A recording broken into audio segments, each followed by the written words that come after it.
दोस्तों आज हम आपको फ्रेंडशिप डे के ऊपर एक हॉरर स्टोरी सुनाने जा रहे हैं जिसे सुनकर आपके रोंगटे खड़े हो जाएंगे। कभी कभी कोई मजाक भी हम लोगों को काफ़ी भारी पड़ जाता है, इसलिए कहा जाता है कि मजाक उतना ही करना चाहिए जितना कि आप सहन कर सको।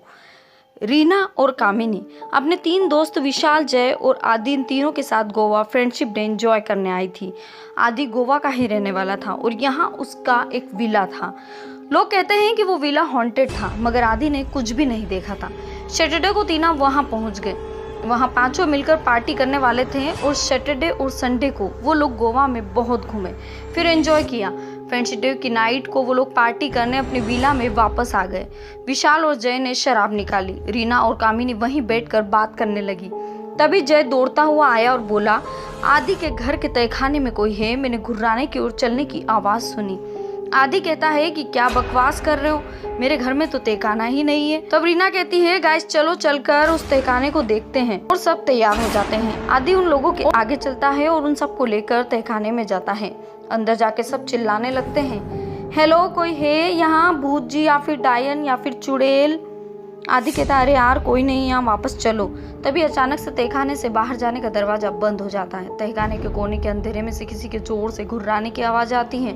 सब डर के उधर देखते हैं। अचानक जय हवा में उछल जाता है। थोड़ी देर तक अंधेरे में से उसके चिल्लाने की आवाजें आती रहती हैं, फिर सब शांत हो जाते हैं। बाहर का दरवाजा तो बंद था, लेकिन कामिनी कहती है, अब जाए तो जाए कैसे, कोई कुछ बोलेगा। सब एक दूसरे को देखने लगते। इतने में ये कोने से जोर से किसी औरत की चीख सुनाई देती है। सब उस औरत को देखते हैं। वो देखते हैं कि रीना को उस औरत ने पकड़ रखा है। वो जमीन से 1 फुट ऊपर हवा में बहुत ही डरावनी लग रही थी। शायद इतना भयानक चेहरा किसी का भी नहीं होगा। उसने रीना को गले से पकड़ कर रख रखा। उसने रीना को नीचे फेंका। इतने में ही रीना की मौत हो गई। अब बचा विशाल, आदि और कामिनी। तीनों तहखाने में इधर उधर भागने लगे। विशाल कहता है, पता नहीं, पर जो भी था बहुत ज्यादा डरावना था। यह जगह कौन सी है, दिखने में तो एक सुरंग जैसी है। चलो आगे चलते हैं, बाहर निकलने का रास्ता ढूंढते हैं। इतने में ही सामने से खोपड़ी लुढ़क कर उनके पास आती है। वो देखकर तीनों डर जाते हैं। वो सामने की ओर देखते हैं तो एक दीवार पूरी तरह से खोपड़ियों से बनी हुई थी। कामिनी डर के मारे चिल्लाने लग जाती है। उसका हाथ पकड़कर वो उठाता है।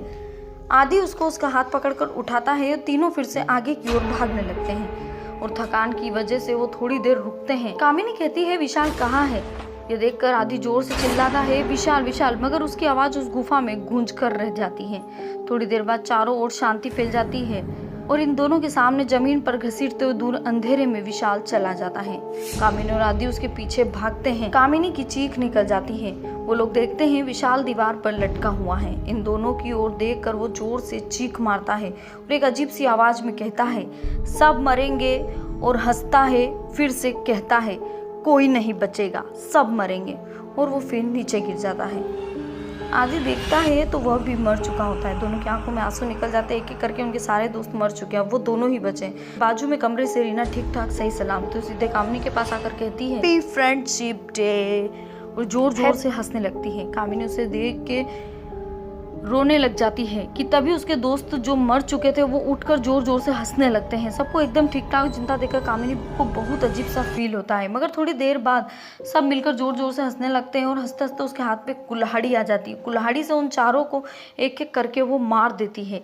आखिर में वो रीना को मारती है और मरने से पहले वो रीना की आंखों में देखकर कहती है, हैप्पी फ्रेंडशिप डे, और वो रीना को मार देती है।